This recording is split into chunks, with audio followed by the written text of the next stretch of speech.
സ്വാതന്ത്ര്യദിനാഘോഷത്തിൽ സ്വീകരിക്കേണ്ട നടപടികളെ സംബന്ധിച്ച സർക്കാരിന്റെ ഒന്നാം ഉത്തരവ് പുറത്ത്. ഉത്തരവിൽ വന്ദേമാതരത്തെക്കുറിച്ച് പരാമർശമില്ല. ഓഗസ്റ്റ് 4-ന് പൊതുഭരണ വകുപ്പ് പുറത്തിറക്കിയ സർക്കുലറാണ് ഇപ്പോൾ പുറത്തുവന്നത്. ഓഗസ്റ്റ് 6-ന് പുറത്തിറക്കിയ രണ്ടാം ഉത്തരവിലാണ് വന്ദേമാതരം നിർബന്ധമായി ആലപിക്കണമെന്ന് നിർദ്ദേശിച്ചത്. പൊതുഭരണ വകുപ്പിന്റെ സർക്കുലർ ന്യൂസ് മലയാളത്തിന് ലഭിച്ചു. അർജുൻ രാജ് ചേരുകയാണ് കൂടുതൽ വിവരങ്ങളുമായി. അർജുൻ, ഈ സർക്കാരിന്റെ ആദ്യത്തെ നിർദ്ദേശം മറികടന്ന് ഈ ചീഫ് സെക്രട്ടറി ഇറക്കിയ രണ്ടാമത്തെ ഉത്തരവ്, രണ്ട് ഉത്തരവും പുറത്തു വരികയാണ്. അത് നേരത്തെ ചീഫ് സെക്രട്ടറിയുടെ ഉത്തരവ് വലിയ വിവാദമായപ്പോഴാണ് ആദ്യ ഉത്തരവിൽ ഇങ്ങനെ ഒരു പരാമർശമേ ഇല്ല.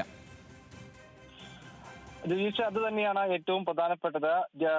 ആഗസ്റ്റ് 4-ാം തീയതിയാണ് പൊതുഭരണ വകുപ്പ് ഈ സ്വാതന്ത്ര്യ ദിനത്തിൽ എങ്ങനെയാണ് പരിപാടികൾ സംഘടിപ്പിക്കേണ്ടത് എന്ന് കാണിച്ചുകൊണ്ട് സർക്കുലർ ഇറക്കിയിട്ടുള്ളത്. അത് സംസ്ഥാന തലം തൊട്ട് തദ്ദേശ സ്ഥാപനങ്ങൾ വരെ എങ്ങനെ സ്വാതന്ത്ര്യ ദിനം ആഘോഷിക്കണം എന്നുള്ള കാര്യമാണ് പറഞ്ഞിട്ടുള്ളത്. 9 മണിക്ക് ദേശീയ പതാക ഉയർത്തുക, അതിനുശേഷം ദേശീയ ഗാനാലാപനം, പിന്നീട് മറ്റ് സന്ദേശം വായിക്കുക എന്നതുൾപ്പെടെയുള്ള കാര്യങ്ങൾ, സംസ്ഥാന തലത്തിലാണെങ്കിൽ വിവിധ വിഭാഗങ്ങളുടെ പരേഡ് എന്നിങ്ങനെയാണ് സംസ്ഥാന തലം തൊട്ട് തദ്ദേശ തലം വരെ നിർദ്ദേശിച്ചിരിക്കുന്ന പൊതുഭരണ വകുപ്പ്. അതേ സമയത്ത് ഇത് 4-ാം തീയതിയാണ് ഈ സർക്കുലർ പുറത്തിറങ്ങുന്നത്. ആ സർക്കുലർ ചീഫ് സെക്രട്ടറി ഉൾപ്പെടെയുള്ള മുഖ്യമന്ത്രി, മറ്റ് മന്ത്രിമാർ ഉൾപ്പെടെയുള്ള ആളുകൾ, അതിന് താഴെ സെക്രട്ടറിമാർ, താഴെ തട്ടിലുള്ള ഉദ്യോഗസ്ഥർ എന്നീ നിലയ്ക്ക് ഇതിന്റെ പകർപ്പടക്കം ലഭ്യമാക്കിക്കൊണ്ടാണ് പൊതുഭരണ വകുപ്പ് 4-ാം തീയതി ഈ ഉത്തരവ് ഇറക്കുന്നത്.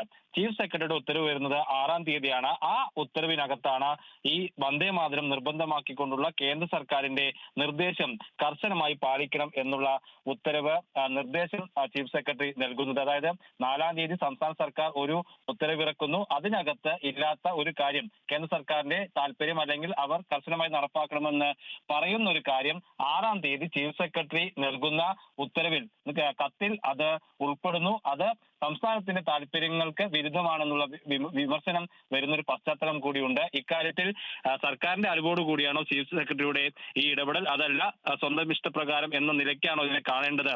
അതിനുള്ള മറുപടിയാണ് ഇനി ലഭിക്കേണ്ടത്. ശരി അർജുൻ.